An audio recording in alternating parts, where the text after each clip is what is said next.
let's go with the last part where I want to talk about your travels because you said how you escaped your Chicago winters like to go travel. Hmm. When let's go like what was your first travel experience? 2016, 2016. I studied abroad in Barcelona, and then Mm. every weekend went to like a different country. Oh wow. That was amazing. I don't even know how to describe it. Like it was so surreal. Like and it was Yeah. so taboo. No one Mm. in my family traveled. My growing up in an undocumented environment and Mm. just seeing like how a simple piece of paper gets to say yes or no for you to leave the country and explore Yeah. and literally let life be your college and your school Mm. was something that I thought about and like also didn't think about. So definitely 2016 kind of was like my created my travel bug. Mm. And then during college, it was a little bit more difficult because obviously like college salary or college student budgeting and all that.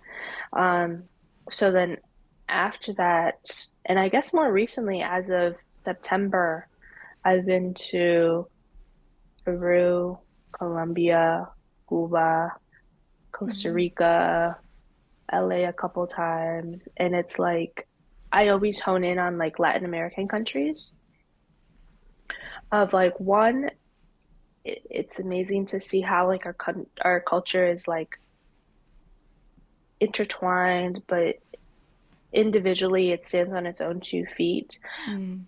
where you go.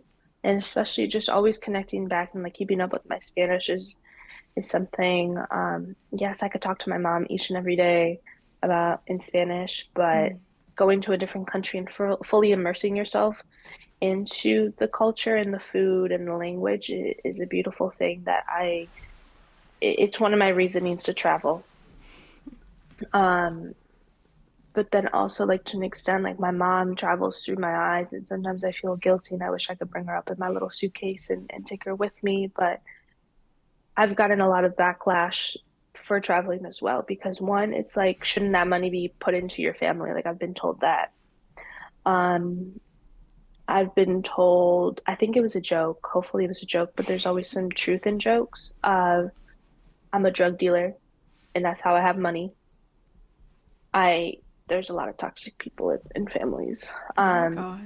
yeah, so then that goes into like the money aspect is like, oh, like she's doing so well. Who did she screw over? Who she Mm. must be doing something not ethically correct. Yeah. So then honestly, I let a lot of those things like at they don't even enter my mind. They don't even like keep me up at night. I think it's more funny than anything that people have my life in their mouth. Like, Mm. why would I do? Why are my actions affecting you so much? Mm. When my mom and my dad are okay and they're proud of what I do, and those are the only two people that I need like approval from. Yeah. Um, but even my dad sometimes he's like, why don't you just go back to your roots and just go back and go visit like family members in Michoacan where our Mm. family's from. He looked at me sideways when I said I was going to Mexico City. He's like, why? Um, Mm. so one, I have my dad that's kind of like that old school, like just use your money and go spend it with like your family. But then I have my mom, she's like, oh yeah, like do this, like I want to go to do these things. And it's like, what do I do when when my mom says like, oh, I wish I could go here. When I Mm. went to Thailand, she was like, oh my gosh, I wish I could go to Thailand. Like it looks so beautiful. And I'm like, damn, sorry, mom. Um, so traveling is a blissful thing, but then it's also like there's a layer of guilt in there. Um, but at the end of the day, I feel like it reconnects me with myself. It gives me another purpose to move on and progress as an Yeah. individual. Especially being in Latin American countries, I get to hear firsthand like how the experience is and understand my privilege. Like that's something that not too many people talk about is like the privilege aspect into traveling and how coming up from an immigrant household, how does that tie in and how does traveling positively and negatively affect a country and tarnishing cultures and whatnot. So I'm a big advocate for like one, if you travel, like do it genuinely and do it without or as minimalistic of destroying culture, economy, X, Y, and Z thing. But then also like think about traveling and then how does that connect to immigration rights? Like if you travel, I feel like to an extent you should also be an advocate for immigration rights because what you're doing is because of your privilege aspect of your status of what your passport is coming from. So then that's something that I'm once again an epiphany that I had. I'm like, why do I always feel some type of way about white travelers traveling in an ingenuine way or using their platform for good? And then I'm like, you know what? Because it's like they don't see the privilege aspect in that and how a lot of people don't get to have that advantage and get to Yeah. have that luxury. Um, so once again, a lot of epiphanies here with traveling, but overall, I love it. And I want to be an advocate for Latinos, Latinas to travel more because, once again, like I said, there's so much negativity revolved around that being selfish when it really isn't. Yeah, and at the end of the day, like while you're traveling and not just traveling to your home country, but like traveling to others, it's like you're breaking generational beliefs and also opening possibilities for those who are ahead of you, like the future, you could say, Mhm. because like at least like also in my experience, like none of my family has ever traveled, and I'm undocumented, so I can't travel outside of the U.S. But I've been able to travel to Florida and to Texas, and thankfully because of my cousin, like she was able to help me with that. And but my cousin, my older cousin, she was able to get her what's it called, her residency. So Mhm. she's been able to travel outside to Mexico, and it's like in Baja California. I don't remember the name, but Mhm. somewhere in Mexico, and then to Aruba. I think that's what it's called. And so like she's Mhm. like breaking those like generational things, Yeah. and like saying like, oh, it is possible, like you can travel. And I feel like these like experiences are like really cool because it not only opens to like you breaking generational patterns, but like you breaking your own beliefs, and also like again how you like being able to reflect, because traveling is not selfish, and you don't have to go to your home country all the time, especially like to like visit family. I know like one of Mhm. the experiences with my cousin, she also went to Mexico, and like for her it kind of felt like she wasn't able to like truly experience Mexico, at least how she wanted to, because she had to take like the whole family, and like because Yeah. she came, because they think like you're in the US, like you make money or something, like, even though you don't, and to an extent, it's like she had to like pay for everything.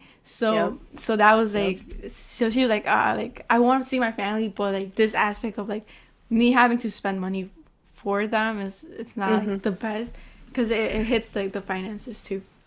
It does, honestly. It feels like you're obligated to be Santa. And it's Yeah. like, I could be Santa for like a second, but like 24/7. Mm-hmm. Yeah, I relate to that a lot.